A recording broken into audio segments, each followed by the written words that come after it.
Dear students, Assalamu alaikum warahmatullahi wabarakatuh. I am Manzur Ahmad Gana, lecturer history. Our today's topic for 12th class students of history subject is who were nobles? What were the distinctive features of Mughal nobility? Dear students, nobles during the time of Mughals can be defined as the socially and economically privileged, aristocratic, and the upper class of the society who acted as an important or the most important pillar of the ruling class. It was from this class that several the courtiers of the king, the ministers, wazirs, and all others came. This class, the nobles were given special titles, high salaries by the king, and there are large number of servants, attendants, elephants, horses, and even some army men under their control. So this was a very important class of the Mughal society which formed the most important or the important pillar of the Mughal ruling class. The important features of nobility or nobles during the time of Mughals can be described as under. Number one, the nobility under Mughals or the nobles under Mughals was a composition of the people from different nationalities like Iranis, Toranis means Central Asians, Afghans, Rajputs, Dakinis, Hindustanis, etc.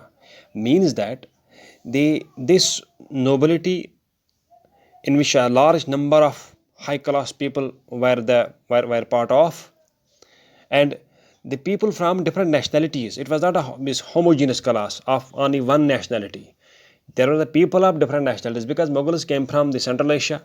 Therefore, they brought with them a number of people with different nationalities, and these people then became the members of the Mughal nobility.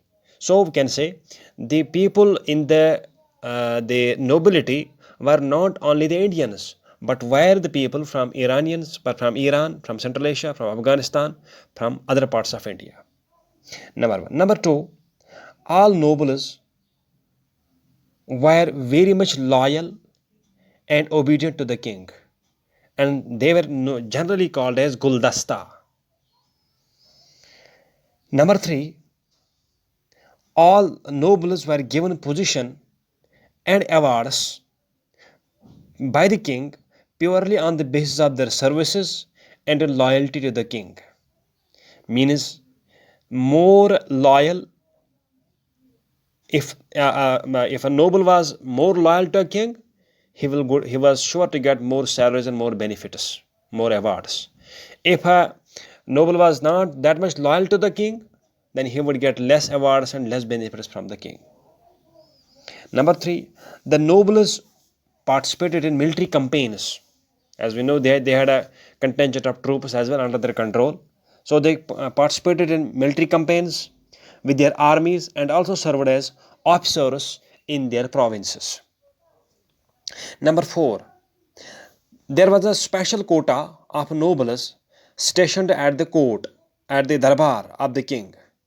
And what for it was there? It was a reserve force to be deputed to a province or military campaign. Whenever there was, we need to understand, there was a court of nobles who were stationed at the court of the emperor, court of the king, and they had their troops as well.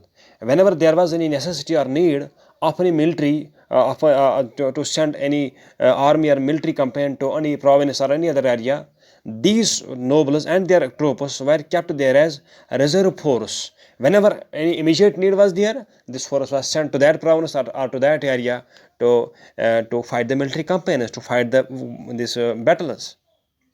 Number five, the nobles stationed at court.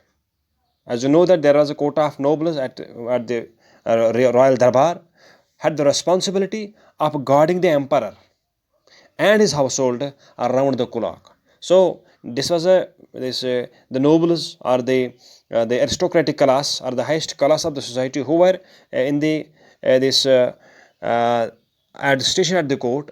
Its responsibility was also to to guard the king, to guard the emperor, to safeguard the emperor, to protect the emperor, to give security to the king and to his household, to his family members around the clock. Number 6, the nobles, especially those at the court, were to appear twice daily in morning and evening before the king to express their submission to the emperor. So they had to make 2 appearances to the king, this nobles or this aristocratic class, one in the morning, second in the evening, to show that they respect their king, they obey their king, and they obey his orders.